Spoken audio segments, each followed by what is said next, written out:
আসসালামু আলাইকুম। এটা হচ্ছে ধানের খড়।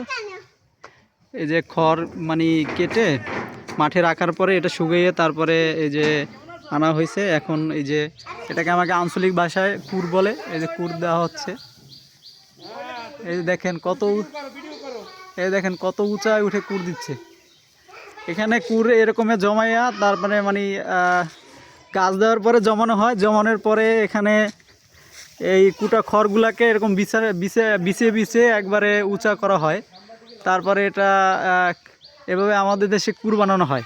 এটা অবশ্য মূলত মানে আপনার এখানে এই খড়গুলো জমিয়ে প্রতি সারা বছর এগুলাকে গরু খাওয়ানোর জন্য রেখে দেওয়া হয়। তারপরে আস্তে আস্তে যখন প্রয়োজন এখান থেকে টেনে টেনে নিয়ে গরুকে দেওয়া হয়। তো আমাদের বরিশাল অঞ্চলে এভাবেই গরুর খড় মানে কুর তৈরি করা হয়। হ্যাঁ, এভাবেই রাখা হয়। এই যে আপনাদের দেখাচ্ছি সুন্দর করে।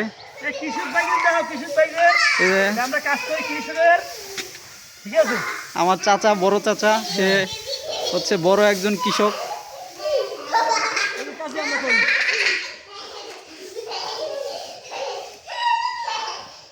তো আপনার অঞ্চলে খড় কিভাবে রাখা হয় এটা অবশ্যই জানাবেন, কমেন্টে জানাবেন। আমাদের বরিশাল অঞ্চলে এভাবেই হাজার হাজার বছর ধরে এভাবেই কুর দেওয়া হচ্ছে।